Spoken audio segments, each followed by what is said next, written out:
종종 뉴스를 보다 보면 흉악범죄의 조두순 씨 같은 그리고 최근에 일어났던 일련의 범죄들을 보면서 인간이 얼마나 악해질 수 있나라는 것을 생각해 보게 돼요. 괜히 아무 상관없는 여인을 뒤돌려차기로 돌려차고 폭행하고,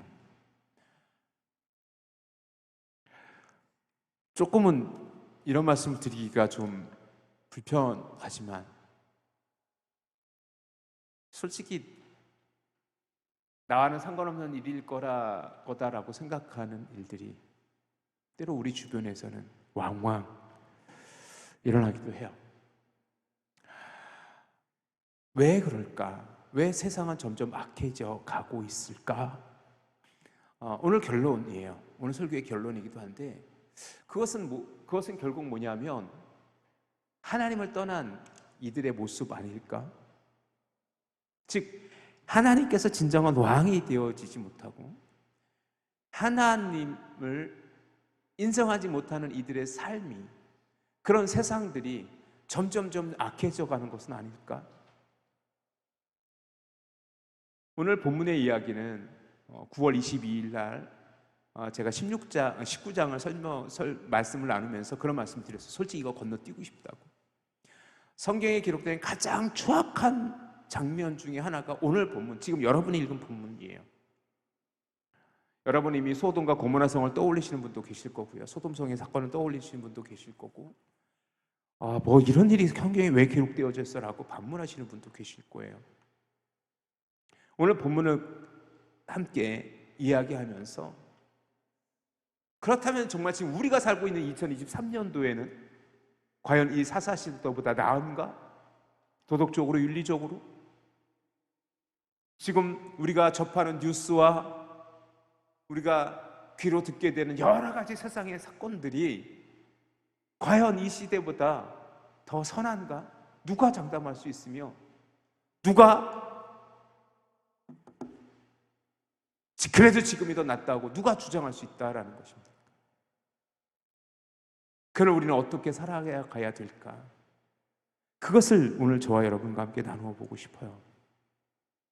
9월 22일 제가 19장을 처음 여러분과 나눌 때 이야기했듯이 그 타락한 레위인의 이야기부터 시작되어져요. 그는 첩을 얻었어요.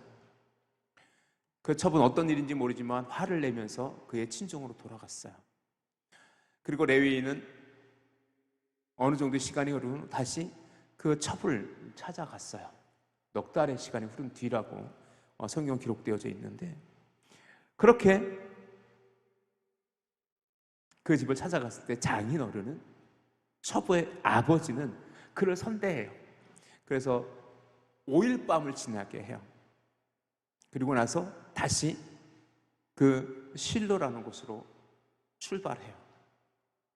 처음 그가 이른 곳은 여부스라는 곳이었었어요.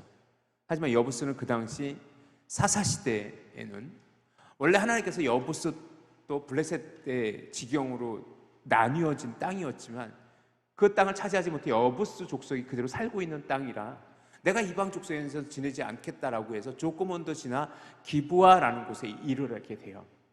기브아라는 곳에 이르게 돼요. 그 기브아라는 곳에 이르렀을 때 그 레위와 그 첩과 그의 종은 하룻밤 묵어갈 곳이 필요했어요. 실질적으로 오늘날 뭐 여관이나 호텔이 질비한, 오늘날에는 그냥 여관 가서 자고 호텔 가서 자면 되는데 이 시대는 그런 시대가 아니잖아요. 오늘날 우리에게는 나그네가 하룻밤 묵어간다고 해서 흔쾌히 그 집을 내어줄 사람은 없을 것 같아요. 그리고 굳이 우리가 우리 집을 내어주지 않아도 지금이야 뭐 조금만 가도 여관이고 호텔이기 때문에. 그런데 그 시대는 그렇지 않았어요. 그리고 분명히 신명기에 보면, 그리고 출애굽기에서도, 그리고 모세오경에서도 분명히 모세는 고아와 과부와 객을 도와줄 것을, 그리고 객이 있을 때는 그 집에 맞아들이고 그가 하룻밤 묵어갈 수 있도록 도와줄 것을, 그것이 율법이었었어요. 그런데 그 기브아 땅, 레위 그 베냐민 지파가 살고 있는 기브아 땅에 이르렀지만 밤이 지나도록, 밤이 가까워 오도록 그 누구도 그를 영접하는 자가 없었어요. 영접하는 자가 없었어요. 그렇게 그 기브아에서 기다리다 드디어 한 노인이 그를 맞아들여요. 오늘 본문 16절에서 그 사건, 그 일의 또 다른 시작이 여기서 시작되어져요. 우리 16절 한번 읽어봅시다. 시작. 그때 저녁 때에 한 노인이 밭에서 일하다가 돌아오니 그 사람은 본래 에브라임 산지 사람으로서 기브아에 거류하는 자요 그곳 사람들은 베냐민 자손이더라. 자, 여기서 원래 그 사람은 어떤 사람이에요? 에브라임 사람이에요. 에브라임 산지 사람이에요. 에브라임 족속일 가능성이 높아요. 그런데 어떻게 하다 보니까 그가 지금 기브아 땅에, 이방 땅에, 먼 타향, 이방 땅은 아니죠, 타향살이라고 있었어요. 그럼 굳이 왜 노인이 에브라임 사람이라고 밝히고 있을까? 앞으로 이 기브아 사람들, 베냐민 사람들은 그 객을 맞아들일 만한 그런 여유조차 없는 악한 사람이라는 것을 마치 전제하는 것처럼, 마치 예고하는 것처럼, 그렇게 이 사람은 기브아 사람도 아니고 베냐민 지파 사람도 아니야. 이 사람은 원래 에브라임 산지 사람인데 이 노인이 여기 와서 살고 있었어 라고 얘기해요. 그리고 그 노인은 아주 선대해요. 아주 선대해요. 그 레위 사람과 첩과 종과 그 나귀와 그 동물들까지도 다 들여서 먹이고 재워줘요. 그렇게 그들은 저녁에 식사를 하면서 아마 즐거운 시간을 보내고 있었을 거예요. 그런데 일이 그때 벌어져요. 갑자기 그 기브아 사람들이 그 집의 문을 두들겨요. 지금부터는 여러분 잘 기억해 보십시오. 창세기 19장과 거의 같은 스토리예요. 거의 똑같아요. 마치 소돔 땅에서 천사가 롯에 의해서 롯의 집에 방문했을 때 그 소돔 사람들이 두들겼던 것처럼 이 기브아 사람들이 두들기기 시작해요. 그 사람을 내어놔라. 지금 너희 집에 들어간 그 남자를 내어놔라. 남자예요, 남자. 그 사람들을 내어놔라. 우리가 그와 뭐 하겠다? 상관하겠다. 상관하겠다라는 단어는, 관계하겠다라는 단어는 창세기 19장에 가면 상관하리라라는 단어로 번역되어져 있어요. 똑같은 야다라는 단어예요. 자, 오늘 본문을 잠깐 읽어볼까요? 22절이에요. 22절 우리 같이 한번 읽어봅시다. 시작.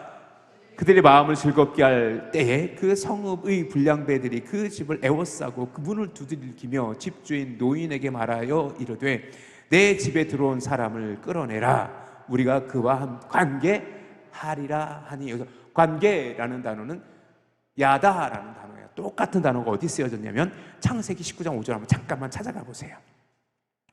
창세기 19장 5절이에요. 창세기 19장 5절 말씀입니다. 19장 5절에 보면 똑같은 플롯이에요. 똑같이 거의 유사하게 이렇게 기록되어 있어요. 우리 같이 한번 읽어봅시다. 시작. 롯을 부르고 그에게 이르되 오늘 밤에 내게 온 사람들이 어디 있느냐 이끌어내라. 우리가 그들을 뭐하리라? 상관하리라. 여기서 상관하리라, 오늘 본문에 다시 사사기 19장으로 넘어와서 관계하리라, 똑같은 단어입니다. 우리는 상관, 관계, 이렇게 두 가지 단어로 번역되어져 있는데 똑같은 뜻이에요. 야다라는 뜻이에요. 무엇이에요? 성적인 관계를 맺겠다라는 뜻이에요. 그런데 여기서 중요한 건 뭐냐면 그 남자예요. 그 사람, 남자예요. 즉 뭐냐면 동성애를 의미해요. 동성애를, 와우, 이건 너무 추악해요. 동성애를 의미하는 거예요. 너무 지저분해요. 그런데 롯과 같이 그 노인은 그를 만류해요. 내 집에 온 손님이다. 어떻게 이럴 수 있느냐? 그 노인은 이렇게 얘기해요. 나에게 결혼하지 않는 딸도 있고 이 사람의 첩도 있으니 이들을 너에게 내어줄 테니까 너희가 하고 싶은 대로 다 해. 너희가 하고 싶은 대로 다 해. 마치 롯이 나에게 결혼하지 않은 두 딸이 있으니 내가 그들을 내어주리라 했던 것과 똑같아요. 오늘날의 도덕적 잣대로는 이것도 말이 안 되는 일이에요. 어떻게 자기 결혼하지 않는 딸과 그의 첩을 내어주겠다고 얘기하냐고요. 그런데 그 당시의 어떤 도덕관념과 성적인 관계에서 성 역할이에요. 이거는 남성과 여성의 관계에서 여성은 소유물, 재산으로 치부되어져 있음을 반증하는 거기도 해요. 즉 뭐냐면 이 노인의 이러한 선택은 더 악한 것을 막기 위해 차선으로 선택했던 거예요. 차라리 그러면 이 남자는 냅두고 내가 내 결혼하지 않는 딸과 이 사람 첩이 있으니 그들을 내어주겠다라고 얘기했던 거예요. 그런데 다른 점은 뭐냐면 이때 롯의 사건에서는 천사가 그 롯을 끌어들이고 그들을 어둡게 해서 그 사건이 모면되지만 여기는 하나님이 개입하지 않으세요. 이 사건은 하나님이 개입하지 않아요. 결국 그 사람이, 레위 사람이 그 노인이 위기에 처한 것을 알고 그 첩을 내어줘요. 오늘 성경에 보니까 뭐라고 되어 있냐면 집주인자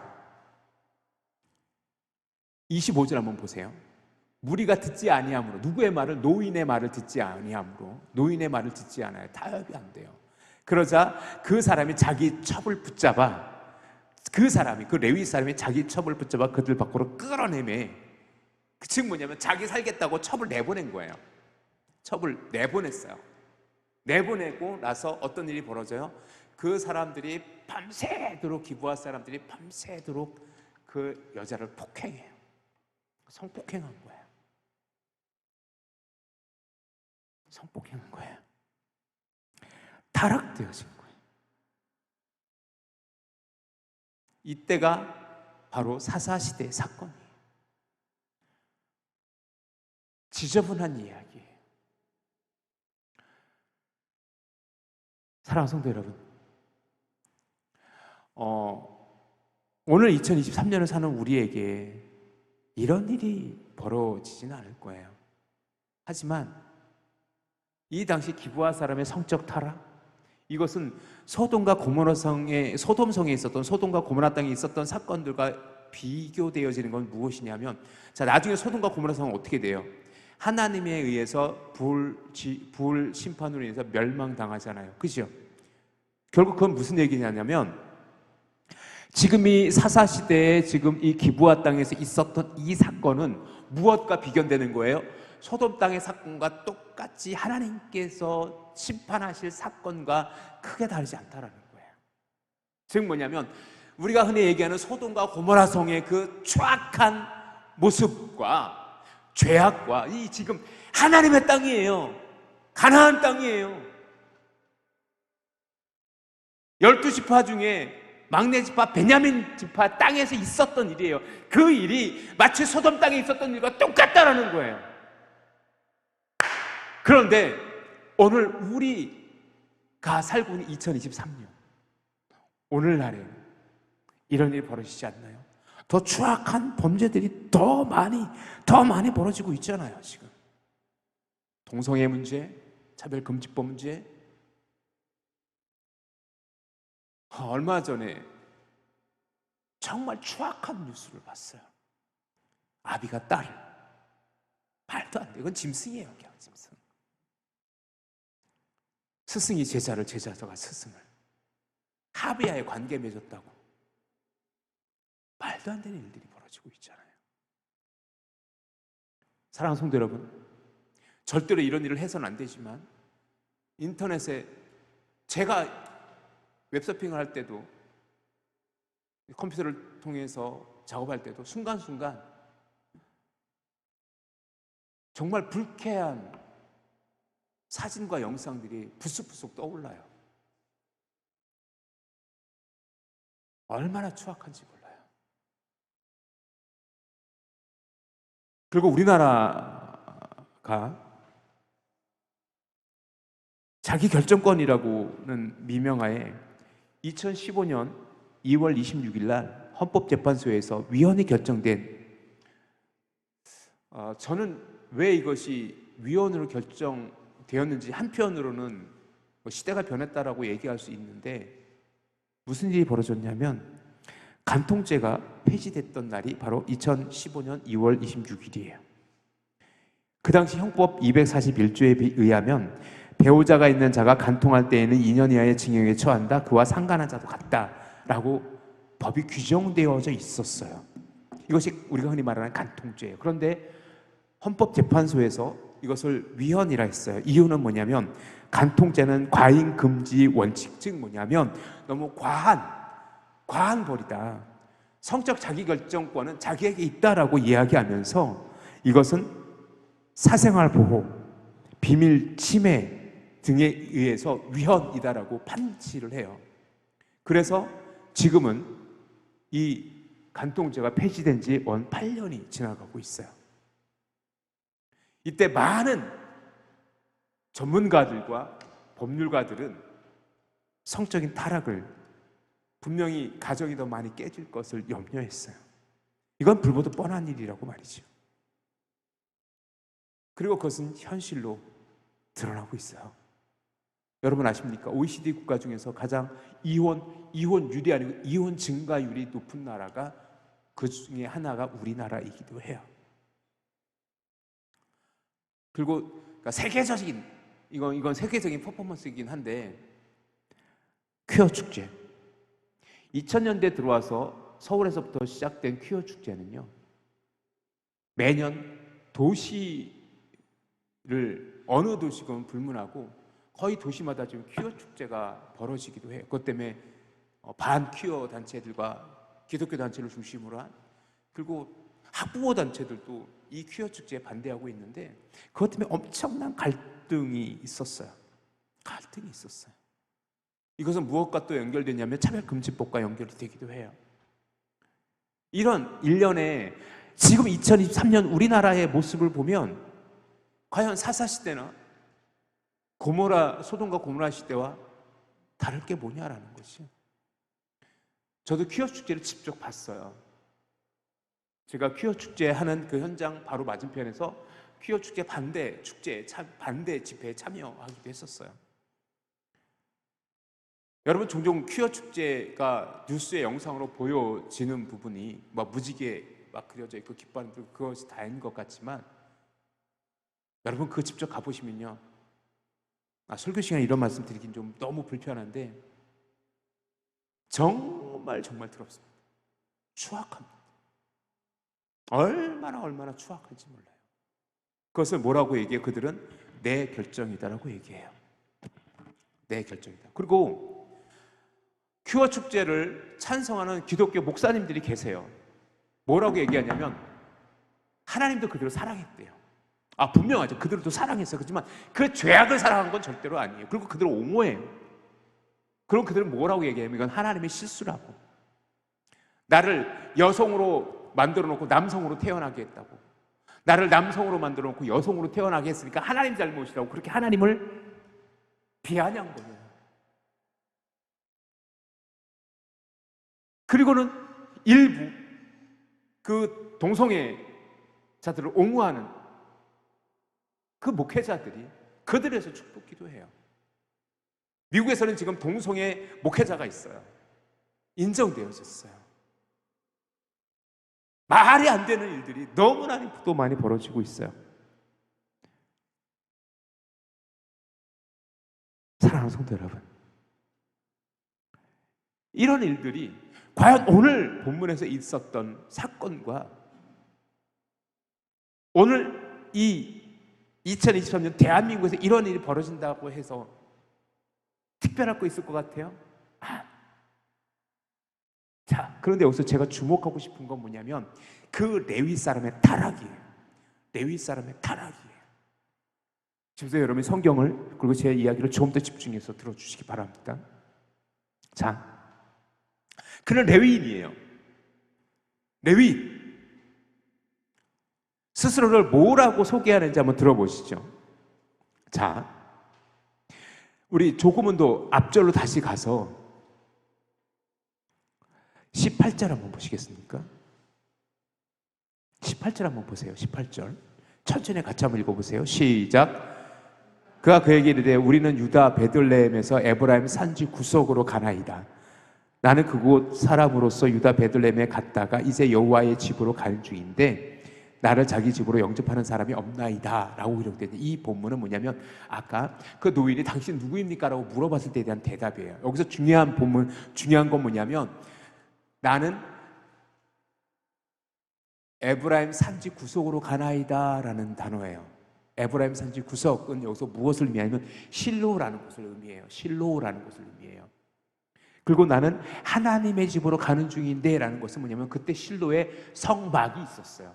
모세가 만든 성막이 그곳에 있었어요. 실로라는 곳에 있었어요. 그러니까 뭐예요? 나는 지금 하나님을 섬기는 사람이고 하나님을 제사하는 레위 사람입니다. 나는 그 실로에 있는 성막을 섬기는 사람입니다 라고 자신을 소개하고 있는 거예요. 오늘날로 말하면 나는 목회자입니다 라고 얘기하는 것과 그렇게 차이가 없을 거예요. 그래서 오늘 본문이 저에겐 더 불편해 보이기도 해요. 그런데 그 레위 사람 하는 행태는 어때요? 자기 살자고 자기가 그렇게 넉 달 만에 다시 찾아와서 그 장인어른께 큰 대접을 받고 그렇게 5일 만에 떠나가면서 그 첩을 데려가는데 그 첩을 내어보내요. 그리고 또 한 가지, 여러분 밤새도록 그 첩은 시달림을 당하고 폭행을 당했어요. 그런데 그때 레위 사람 뭐하고 있어요? 자빠져 자고 있어요. 우리 27절 한번 보세요. 27절 한번 보세요. 27절에 여러분 조금은 더 충격을 받을 수 있어요. 27절 같이 천천히 한번 읽어봅시다. 시작. 그의 주인이 일찍이 일어나 집을 문을 열고 떠나고자 하더니 그 여인이 집 문에 엎드려져 있고 그 두 손이 문지방에 있는 것을 보고 이때 살았는지 죽었는지 모르겠어요. 그런데 중요한 건 뭐냐면 그의 주인이, 여기서 이제 그 전에는 남편이라는 표현도 쓰고 있어요. 하지만 여기서는 이제 그의 주인이라는 표현을 써요. 25절에도 26절에도 동떨때 여인이 자기의 주인이 있는 그 사람의 문에 이르러 엎드러져 밟기까지 거기 엎드러져 있더라라고 표현되어져 있는 것처럼 이제는 주인이라는 표현을 쓰고 있어요. 그건 즉 레위에 있는 그 레위 사람은 이제 더 이상 그 여인을 첩으로 생각하지도 않고 그냥 자신의 소유물 정도로 생각하는 것 같아요. 그래서 성경은 의도적으로 그 주인이라는 표현을 쓰고 있어요. 그런데 중요한 건 뭐냐면 그 레위 사람은 뭐 하고 있어요? 그의 주인이 일찍이 일어나, 무슨 얘기예요? 그 자기의 첩을 내어주고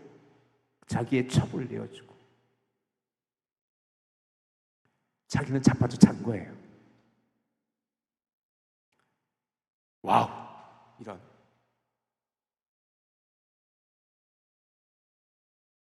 심지어 그 여인에겐 관심이 별로 없어요. 나 빨리 도망가고 싶어. 그래도 그 첩을 데려가려고 해요. 그래서 보고 그 여인이 어떻게 되어져 있는지 그 상황도 체크하지 않아요. 그리고 그 여인에게 이르러서 문지방에 엎드러져 누워서 거의 죽어 있는 것 같아요. 본문에 보니까. 그리고 죽었어요. 오늘 본문에 두 손이 문지방에 있는 것을 보고라고 해요. 그리고 나서 그 여인을 살펴보지도 않고 바로 이어지는 게 그에게 이르되 일어나다 우리 함께 떠나자, 이렇게 얘기해버려요. 와우, 인간도 아니에요. 여기서 문지방에 두 손이 문지방에 있는 것이라는 문장도 좀 주의 깊게 봐야 되는데, 두 손이 문지방에 있었다라는 것은 뭐냐면 그 여인이 얼마나 살기 위해서 처절하게 몸부림쳤는가를 아주 잘 보여주는 사건이에요. 잘 보여주는 사건이에요. 즉 뭐냐면 그 손이 문지방에 있다라는 건 뭐예요? 그 여인은 죽기 살기로 밤새도록 폭행을 당하고 죽기 살기로 그 집에 이르렀어요. 26절 한번 보세요. 동틀 때에 밤새도록 폭행을 당하고 동틀 때에 여인이 자기의 주인이 있는 그 사람의 집 문에 이르러 엎드려져 밟기까지 거기 엎드려져 있더라 라고 있어요. 자, 그렇다면 그 레위 사람은 뭐예요? 쿨쿨 밤새도록 쳐자고 나름 자기가 좋아했던 그리고 자기의 첩이었던 그 여인을 자신을 대해서 내보내고 나서는 찾지도 않았다는 얘기예요. 그리고 아침에 일찍 일어나서 그 여인은 동틀 무렵에 이미 그 문에서 엎드려져 있었는데 찾지도 않고 이제는 그 여인한테 빨리 가라고 재촉하고 있는 모습이 말이 안 되잖아요. 그러고 있는 거예요.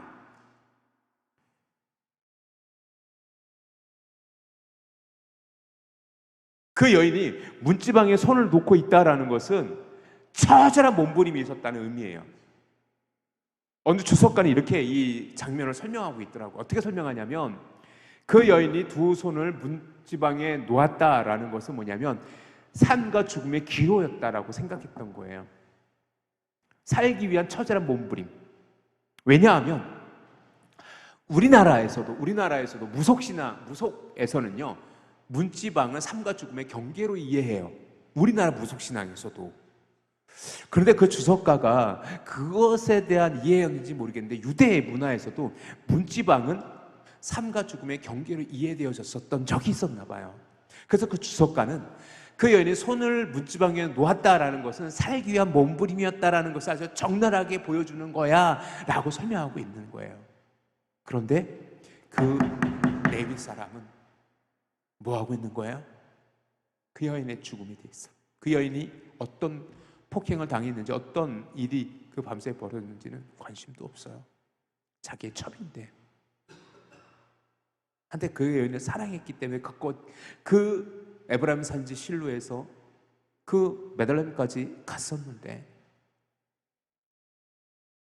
그리고는 그렇게 그 여인의 죽음을 봐요. 그리고 더 끔찍한 일을 벌여요. 더 끔찍한 일을 벌여요. 그가 죽은 것을 확인해요. 그리고 그 시체를 나귀에 싣고 다시 그의 거처까지 와요. 29절 한번 읽어보실래요? 29절. 그 집에 이르러서는 이제 에브라임 산지 실로에 왔었던 것 같아요. 그의 집에 이르러서 칼을 가지고 자기 첩의 시체를 거두어 그 마디를 찍어 12덩이에 나누고 그것을 이스라엘 사방에 두루 보내매 아주 끔찍한 일을 벌여요. 장사 지내지도 않아요. 그리고 더 끔찍한 것은 나 복수해줘 라는 의도성을 가지고 그 여인의 시체를 12덩이를 생각만 해도 끔찍해요. 12덩이를 나눠요. 그리고 12지파에 다 보내요. 나 이런 일 당했다고.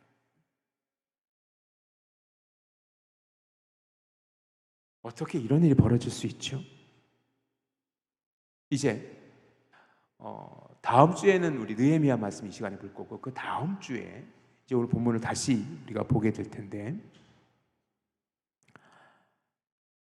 왜 이런 행동을 했는지 그리고 그 남은 12지파들은 또 베냐민 지파에 대해서 어떻게 보복했는지에 대한 이야기들을 20장에 이어서 우리가 함께 나누게 될 거예요.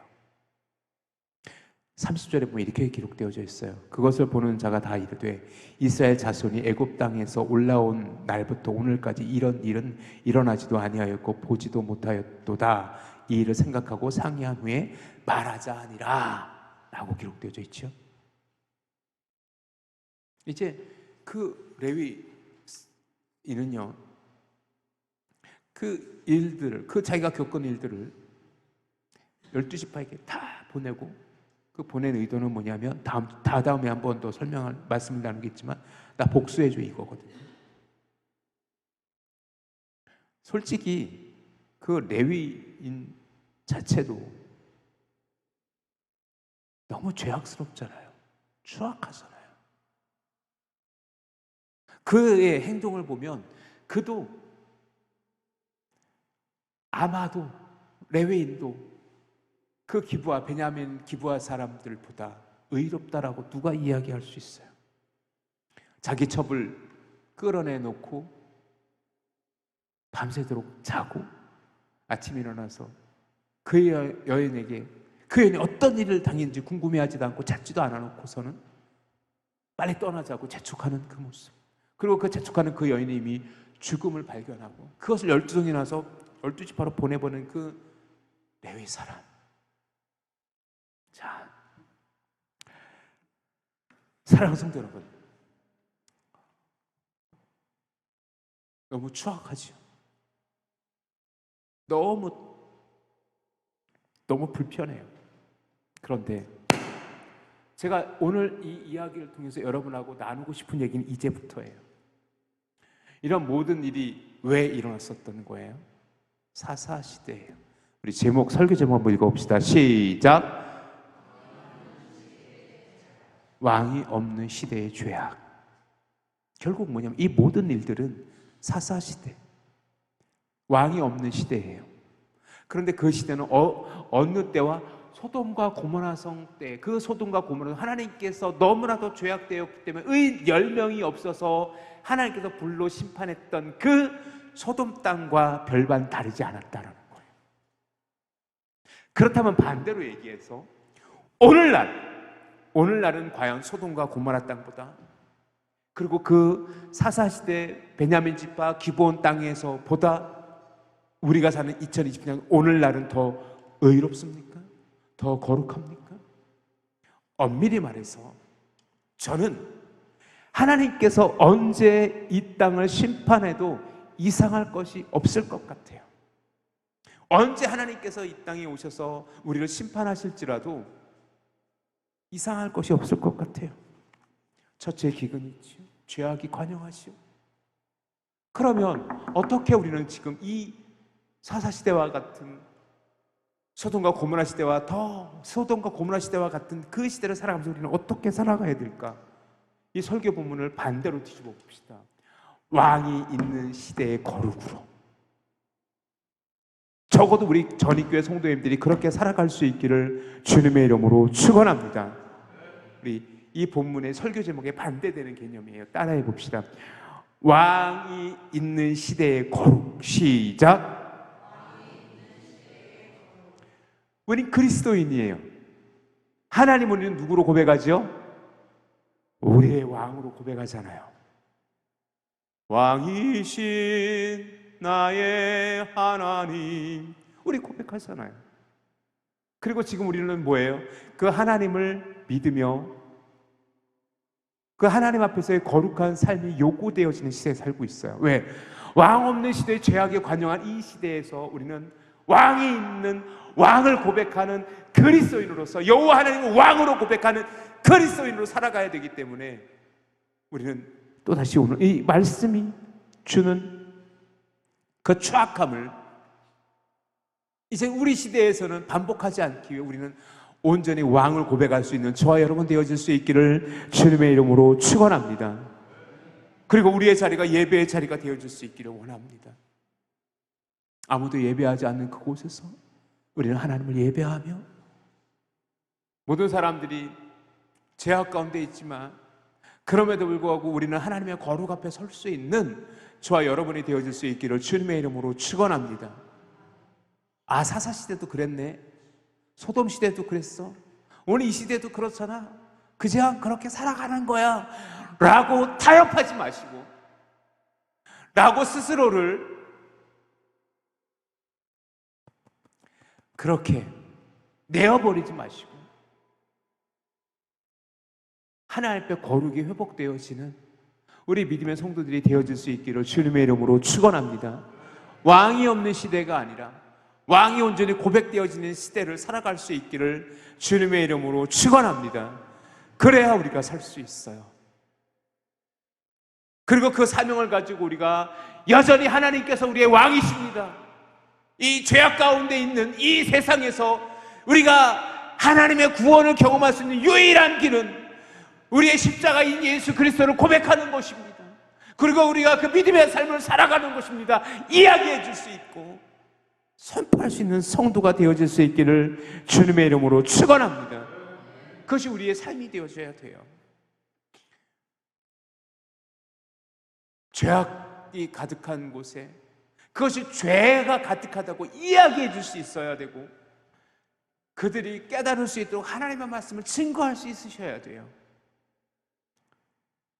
그 사람들과 함께 매몰되어져서 같은 죄악을 지으며 저 사람도 저러는데 내가 무슨, 나도 그냥 그렇게 살아갈 거야 라고, 초록은 동색이라고 그저 그렇게 타협하면서 이 세상 살아가지 마시고, 이 세상 왕이 없는 이 시대 같은 이 시대의 죄악 가운데 있는 이 시대에서 그럼에도 불구하고 내가 하나님을 왕으로 믿는다면, 여호와 하나님을 나의 왕으로 섬긴다면, 내가 여전히 예수 그리스도 십자가의 보혈의 능력으로 구원받은 성도라고 자부할 수 있다면, 우리의 삶이 변화되어지고 우리의 삶이 거룩함 앞에, 하나님의 거룩함 앞에 세워져 이 죄악 간영한 세상에서 한 줄기 빛이 되어져서 그 하늘의 소금이 되어지고 미랄이 되어져서 이 땅을 변화시킬 수 있는 저와 여러분이 되어줄 수 있기를 주님의 이름으로 축원합니다.